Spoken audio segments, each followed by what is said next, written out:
হ্যাঁ বলছি। বলছি কি হলো দাদা আজকে সুপ্রিম কোর্টে, আমাদেরকে যদি একটু বলেন।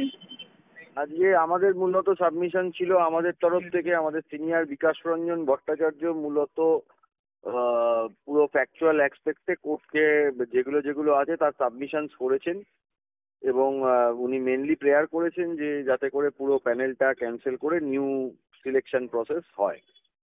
আর তার সঙ্গে যারা আমরা জুনিয়ররা ছিলাম, আমার যেটা স্পেসিফিক কোর্টের কাছে সাবমিশন ছিল সেটা হচ্ছে হলো, আমি যেটা বলতে চেয়েছি সেটা হচ্ছে হলো যে এই যে স্কুল সার্ভিস কমিশন বা রাজ্য সরকার তারা যে সেগ্রিগেশনের কথা বলছে এখন বর্তমানে এসে, তারা তো ভবিষ্যতে আর কোনো বেআইনি নিয়োগ আছে কিনা সেই বিষয়ে তাদের কোনো স্ট্যান্ড, সেইটা যদি না থাকে তাহলে তো এই প্যানেল পুরো ক্যান্সেলেশনের সওয়ালই আমরা করব। তাদেরকে ডেফিনেটলি বলতে হবে যে এর বাইরে আর কোনো ইলিগ্যালিটি নেই। এই জায়গা কিন্তু স্কুল সার্ভিস কমিশন বা রাজ্য সরকার বা বোর্ডের তরফ থেকে এই স্ট্যান্ড কিন্তু নেওয়া হয়। বিক্রম দা, একটা জিনিস আমি বলছি, আজকে তো জানানোর কথা ছিল স্কুল সার্ভিস কমিশনের যে আজকে তারা কতগুলো বৈধ অবৈধ এই লিস্ট তো প্রকৃতভাবে দেওয়ার কথা ছিল, কিন্তু আজকে দেয়া হলো না কেন? স্কুল সার্ভিস কমিশন বেসিক্যালি তো সেগ্রিগেশন চায় না, ওরা শুধু বেসিক্যালি চায় হলো টেন্টেড ক্যান্ডিডেটদের বাঁচাতে। যারা চুরি করে চাকরি পেয়েছে তাদের বাঁচানোর জন্য রাজ্য সরকার নেই। তারা যদি জেনুইনদের বাঁচানোর জন্য নামতো, এটা তো মানতে হবে যে এই মামলা করুক না কেন, 25,000 ক্যান্ডিডেটের মধ্যে সবার বিরুদ্ধে তো আর মামলাকারীরা অভিযোগ করেনি। অভিযোগই করা হয়েছে কিছু স্পেসিফিক 7,000, 8,000, 10,000 লোকের বিরুদ্ধে। তার বাইরে তো অভিযোগ নেই। তাহলে স্কুল সার্ভিস কমিশনকে একটা স্ট্যান্ড নিতে হবে যে এর বাইরে আর কোনো একটাও ইলিগ্যালিটি নেই। সেইটা তো দিচ্ছে না। সেটা যখন দিচ্ছে না তখন তো ডেফিনেটলি এটা ক্যান্সেলেশনের প্রেয়ারের তরফ থেকেই তো করা হবে। কিন্তু তারা যদি ডেফিনিট থাকতো যে এটা এটা আমাদের নন সেগ্রিগেটেড লিস্ট, এই ক্যান্ডিডেট, এই তার নাম্বার, এই তার নম্বর, তারা তাদের কোনো রকম ইলিগ্যালিটি নেই, তাহলে ডেফিনেটলি এই প্যানেলের যারা জেনুইন ক্যান্ডিডেট তাদেরকে বাঁচানো যেত। মানে এই যে কারা বৈধ এবং কারা অবৈধ, আর যারা অবৈধ বলছেন তাদের বাইরে আর কেউ অবৈধ, মানে যারা বৈধ বলছেন তাদের বাইরে আর কেউ অবৈধ নেই, তো সেটা প্রকৃতভাবে আজকে রাজ্য সরকার বলতে পারেনি, ব্যর্থ বিক্রম দা, তাই তো? আমি তো স্কুল সার্ভিস কমিশনের চেয়ারম্যানও কোর্টে প্রেজেন্ট ছিলেন, উনিও তো কিছু এই বিষয়ে বললেন না কোর্টকে। ওনার আইনজীবীর মাধ্যমে বলেননি, নিজেও বলেন। আমরা অন্তত আজকে দেখতে পেলাম 10 তারিখে আছে, দেখা যাক কি। এখনো তো শুনানি শেষ হয়নি, শুনানি চলছে, দেখা যাক কি দাঁড়ায়। আচ্ছা বিক্রম দা, একটা জিনিস আমি আপনাকে জানতে চাইবো, আজকে সুপ্রিম কোর্ট বলেছে কি বৈধ অবৈধ কারা তাদের প্রকৃত লিস্ট দিয়ে সবকিছু দিয়ে আজকে জানাতে হবে, এরকম কিছু? না, সুপ্রিম কোর্ট এরকম কিছু বলেনি। সুপ্রিম কোর্ট ওই একটা স্ট্যান্ডের ওপরে স্কুল সার্ভিস কমিশনকে জিজ্ঞেস করেছে যে এইটা তোমরা ফার্দার ইলিগ্যালিটি আছে কি নেই এটা তোমরা বলতে পারবে কি পারবে, এটা জিজ্ঞেস করেছে। তাই বিষয়ে ওনাদের তরফ থেকে তো আমার কোনো উত্তর মানে আমি কিছু শুনতে, মানে ওনাদের তরফ থেকে আমরা কিছু পেলাম না যে ওনারা বললেন। দেখা যাক, এখনো শুনানি চলছে। একটা এই জিনিস দেখুন, চায় বিক্রম না দা, যে জেনুইন ক্যান্ডিডেটরা চাকরি হারিয়ে ফেলুক, কিন্তু রাজ্য আচ্ছা সরকার এবং স্কুল সার্ভিস কমিশনের যদি এরকম একটা স্ট্যান্ড হয়, তাহলে আপনি কাকে কাকে জেনুইন কাকে ফলস ধরবেন বলুন তো? একটা গোটা প্যানেলের মধ্যে তারা নিজেরা যদি একদম ডেফিনিট কংক্রিট জায়গায় আসতে না পারেন, এটা তো মামলাকারীর আইনজীবী তৈরি করে দেবেন, এটা তো সেন্ট্রাল ব্যুরো অফ ইনভেস্টিগেশন তৈরি, এটা তো স্কুল সার্ভিস কমিশনকে বলতে হবে, তো রাজ্য সরকারকে বলতে হবে। কারণ 25 লক্ষ ওএমআর তাদের কাছে আছে, 25 লক্ষ ছাত্রছাত্রী পার্টিসিপেন্ট, তারা তারা তারা ডিটারমাইন করেছে, তারা প্রত্যেকটা জিনিসকে ইয়ে করেছে। কিন্তু ভয়ঙ্কর ব্যাপার ধরা পড়ছে বিক্রম দা, যাতে পুরো প্যানেলটাই হয়তো ক্যান্সেল হয়ে যেতে পারে এই বৈধ অবৈধ কারা যদি না দিতে পারে ঠিক করে রাজ্য সরকার।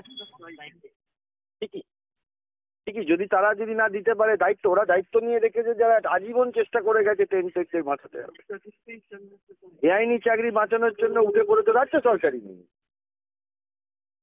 বিক্রম দা, একটা জিনিস একদম জানতে চাইবো যে ফর্ম ফিল আপ না করে বা পরীক্ষা না দিয়েও নাকি চাকরি পেয়ে গেছে, এরকমও আজকে মন্ত্রীর মেয়েই চাকরি পেয়েছে, ইন্টারভিউতে বসেনি চাকরি পেয়েছে। আজকে তথ্য আমরা কোর্টের কাছে দেখিয়েছি, ফর্ম ফিল আপ না করে ওয়েটিং লিস্টে নাম নেই, প্যানেলে নাম নেই, পরীক্ষায় বসেনি, চাকরি করছে। এ সংখ্যা ক্যান্ডিডেট কত, সেই সংখ্যাটা কত সেটা তো রাজ্য সরকারকে বলতে হবে।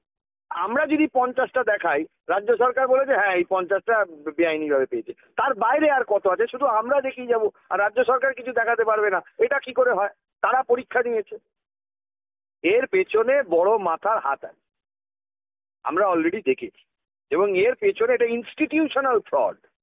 রাজ্য সরকারের যারা উচ্চপদ পজিশনে বসে আছে তারা এই বেআইনি ব্যবস্থাটা করেছে। পেলে বঙ্গভবন যায়গে।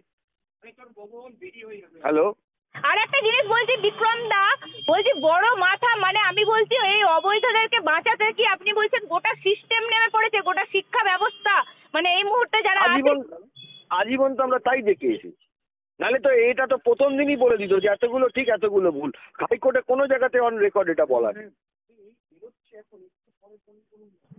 আর একটা জিনিস আমি বলতে চাইছি, তাহলে তো যা দেখা যাচ্ছে এখনো শুনানি বাকি আছে, আজকে সুপ্রিম কোর্ট জানাতে বলেছে। বলছি আপনাদের সাবমিশনে আজকে মেনলি কোন বিষয়টাকে আপনারা বড় করে দেখেছেন বা তুলে ধরেছেন বিক্রম দা? মূলত যেটা বিকাশবাবু দেখিয়েছে, এসএসসির 4টে এফিডেভিটে 4 রকম স্ট্যান্ড। একটা আর্টিকেল 12 অথরিটির তো একরকম স্ট্যান্ড হবে, 4টে এফিডেভিটে 4 রকম স্ট্যান্ড, এবং সেইখানে বলছে আইডেন্টিফাইড সো ফার। আরে ভাই বলুক যে এইটা হলো definite identification. Identified so far এই শব্দটার মানেটা কি? মানে আজ অবধি আমি যা আইডেন্টিফাই করে পেয়েছি, এটা কায়দা করে বলা হলো না স্কুল সার্ভিস কমিশন বা রাজ্য সরকারের। আরে আইডেন্টিফাইড সো ফার বলবে, তো আমরাই বলে দিয়েছি যে এরা এরা এরা বেআইনি। আর কোনো বেআইনি আছে কি না আছে সেটা কে বলবে? সেটা আমি বলবো?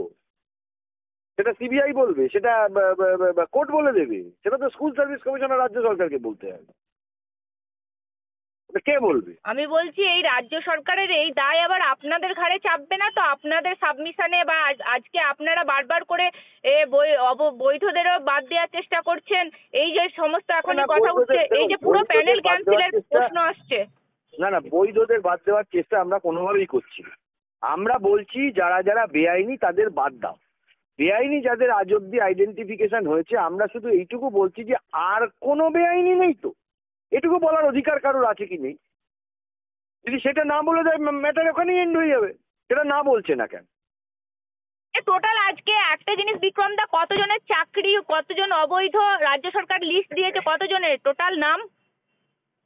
দেখুন, রাজ্য সরকারের 4টে লিস্টে 4 রকমের এটা কত আছে, কত সংখ্যাটা একটু জানতে চাইবো। 10,000-এর কাছে আমাদের যা হিসাব আছে, যা রেকর্ড থেকে বেরিয়েছে 9,000 সামথিং। আর আবার রাজ্য একটাতে সরকারের 5,000, একটাতে 6,000, একটাতে 7,000, এরকম 5 রকম লিস্টে যদি 5 রকম বেরোয় তাহলে কি হবে? তার মানে রাজ্য সরকার নিজে কনফিডেন্ট না যে কতজন টেন্টেড ক্যান্ডিডেট আছে। অথবা দ্বিতীয় যেটা প্রপোজিশন হতে পারে সেটা হলো রাজ্য সরকার ইচ্ছাকৃতভাবে এই টেন্টেডের সংখ্যাটা গোলাতে চাইছে। এর বাইরে তো কিছু হতে পারে না। একদম ডেফিনিট এটা যদি বলে দেয় তাহলে তো আমাদেরকে বলুক যে তাহলে আমরা অভিযোগ করি, আমরাও আর অভিযোগ করতে পারবো না। ধন্যবাদ। বরং রাজ্য সরকারের যদি সদিচ্ছা থাকতো তাহলে টেন্টেড এবং আনটেন্টেড এর পুরো লিস্ট পাবলিশ করে দিত। এটা হলে তো আমাকে বলতে হবে না, তখন দুনিয়ার লোকই বলবে যে এরা টেন্টেড নয়, এরা টেন্টেড, এরা জেনুইন। আমাকে বলতে হবে না, দুনিয়ার লোক বলবে। এটা তো আজকের যুগে 8 ঘন্টার কাজ নয়। পুরো লিস্টটা পাবলিশ করে দিক, সারা দুনিয়ার লোক দেখুক। পুরো লিস্টটা যে পাবলিশ করবে, এদের কাছে তো সেই অরিজিনাল ওএমআর সিট কপি নেই। যেটাই আছে অরিজিনাল ওএমআর সিট যদি নাও থাকে, যে ওএমআর টাইপ সেটার উপর ভিত্তি করে তো বিচারটা হচ্ছে। ওই 65B লাইনে তো আর কোর্ট হাঁটছে না। এইটাই তো ভালো, যারা সত্যিকারের পরীক্ষা দিয়েছে তারাও তো বাদ চলে যেতে পারে, বলিকা বাঁকড়া হয়ে যেতে পারে তারা। এই রাজ্য সরকারের জন্য পুরো ট্রান্সপারেন্সি করে পুরোটাকে বার করে দেওয়া, সবার নম্বর সবাইকে জানিয়ে দেওয়া। এটা করতে অসুবিধে কোথায়? দাদা এটা করতে অসুবিধে কোথায়? একদম দাদা, পরবর্তী শুনানিতে আরো আপডেট আপনার থেকে